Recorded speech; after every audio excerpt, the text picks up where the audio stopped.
All right, here's the next one for you independent workers. Remember, you can always email me or just pop into the Zoom during our class periods if you have questions. Hope you're well. And here's the lesson question you are working on. How can reading a fictional story about the past help you understand history?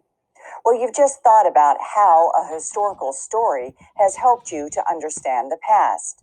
Reading or viewing a piece of historical fiction is like seeing through a lens that allows you to look into the past. Next, you're going to learn about narrative.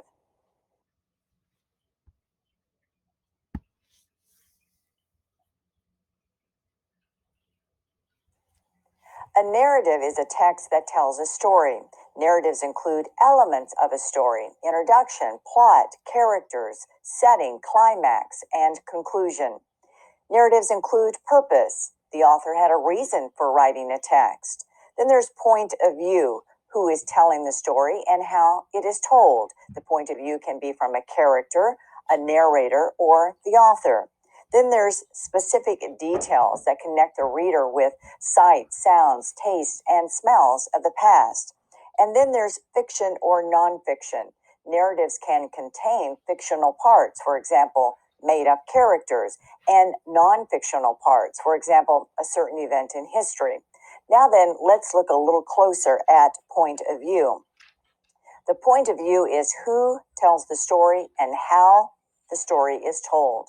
The narrator is the voice or character telling a story. To identify the point of view, look at the pronouns the narrator uses to tell the story. Now, there are three main points of view: first person, second person, third person. Let's look at first person point of view.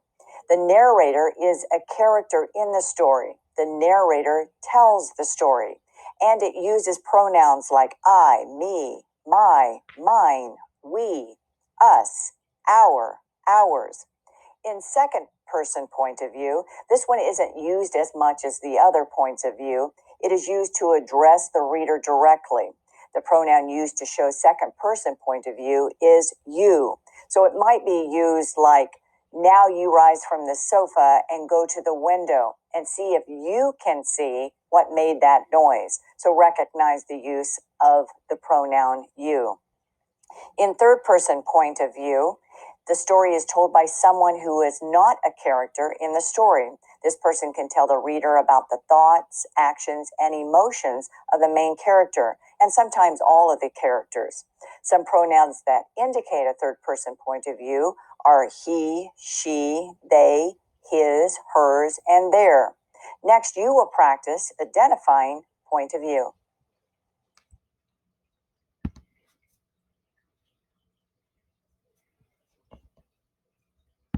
Identify the correct point of view in each sentence.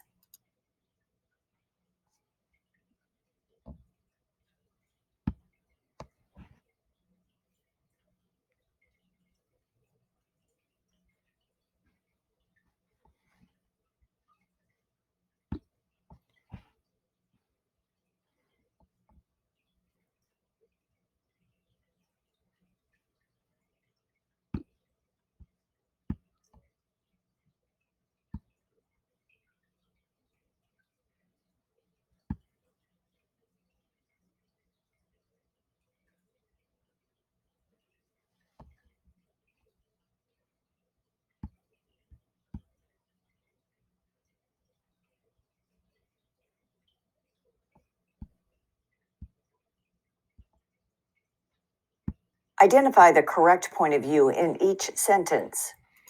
So I just did, and if you can notice, this program is incorrect.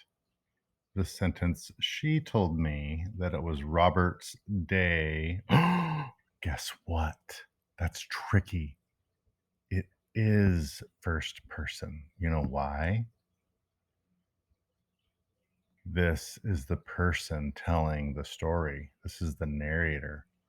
Even though she is in there as a pronoun, this is the one that's telling the story. Listen, she told me that it was Robert's day to wash the dishes after dinner. That's tricky.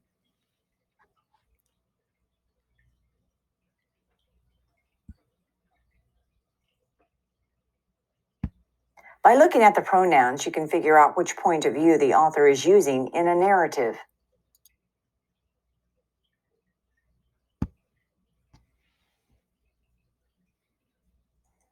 Now let's examine first-person point of view in this excerpt from Fever 1793. The first-person point of view is written from the view of a narrator who is a character in the story. In first-person point of view, the narrator shares what she thinks, feels, or experiences as a character in the story Fever 1793. She cannot directly show us other characters' thoughts or feelings, and she uses personal pronouns such as I, me, my, mine, we, us, our, and ours. Let me read this excerpt out loud. Eliza mumbled something under her breath that I couldn't quite hear. When it came to strong-headed opinions, Eliza, my mother, and my grandfather were evenly matched. She untied her apron and hung it from the hook. Where are you going? I asked. Now then, the personal pronouns that tell us about the narrator are I and my. We know clearly that this is first-person point of view because of the use of these personal pronouns.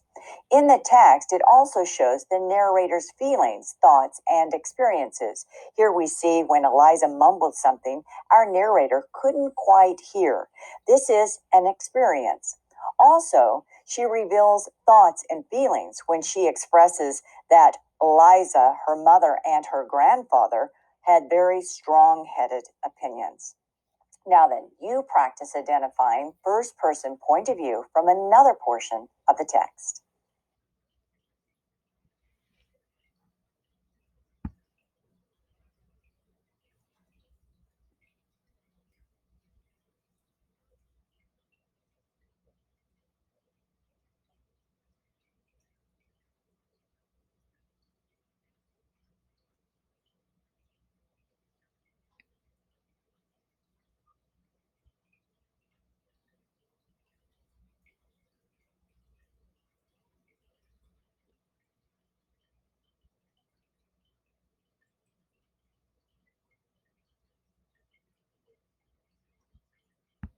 Read the passage, then identify what the narrator thinks of Philadelphia's noises.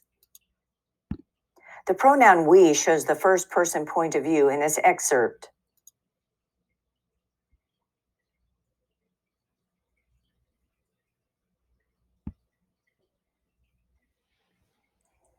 And this is the lesson question you are working to answer. How can reading a fictional story about the past help you understand history? A good story can help you to see the world from someone else's eyes, almost like you're putting on glasses that help you see the way they see. You just thought about narratives and point of view, especially first-person point of view. You will next learn about the real setting of the yellow fever outbreak in Philadelphia.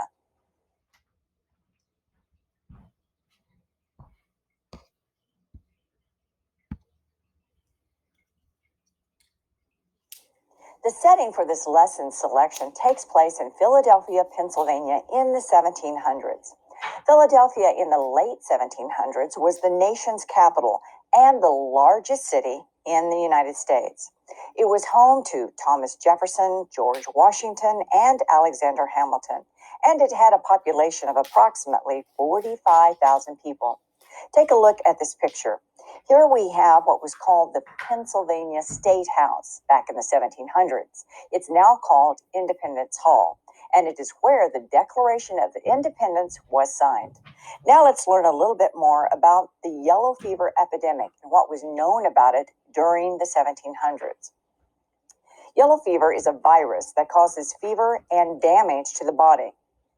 The 1793 outbreak in Philadelphia was the first in the United States. No one knew that the virus was spread by the bite of an infected mosquito. Approximately 17,000 to 20,000 people fled the city, and about 5,000 people died from this disease. Here we have a picture of Dr. Benjamin Rush. He tried to stop the spread of this disease. He believed that the unclean conditions in the city caused this disease, and others believed it was carried by new arrivals from West Indies. Still others believed it arrived on ships docked at the city's port. Rush advised people to leave the city in order to avoid the disease. The discovery that infected mosquitoes caused the disease was not made until the late 1800s. Next, see if you can recall important facts and dates about the yellow fever epidemic.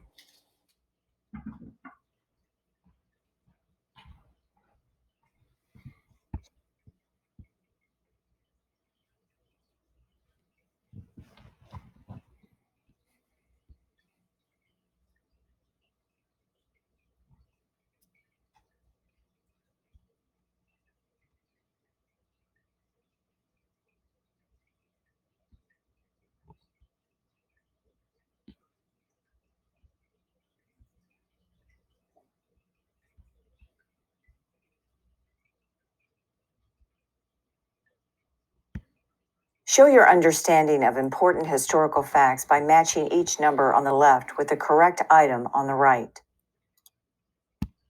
Keep these important facts in mind as you read about the yellow fever epidemic.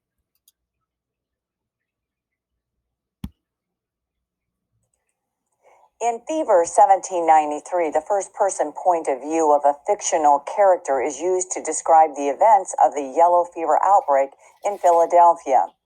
Now, a first-person point of view in a historical narrative shows what a moment in time was like for a particular person. It can help the reader understand the emotions of people who lived through challenging times, and it makes historical facts and events come to life.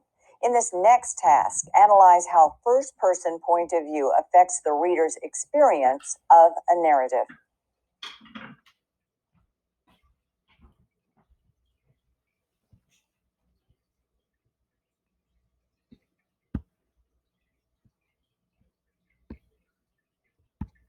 How does first-person point of view help you picture what it was like during the outbreak?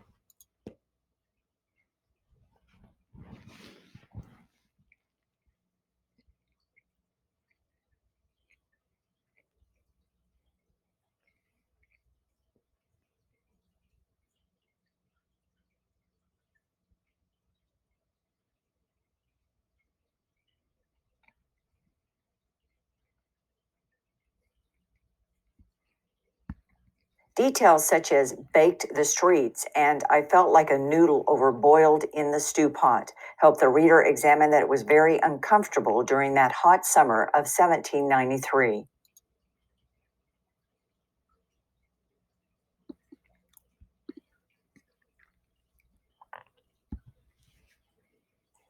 Now let's meet the author of our lesson selection, Fever 1793. Lori Halse Anderson uses first-person point of view to bring historical details to life and to tell the story of the yellow fever epidemic. She was born in 1961 and lives in Pennsylvania. She is an American author who is especially interested in United States history. She was inspired to write Fever 1793 after reading a newspaper article in 1993, 200 years after the epidemic, and she won several awards for her historical narrative, Fever 1793, which was later made into a play. And now you are ready to read a part of Fever 1793.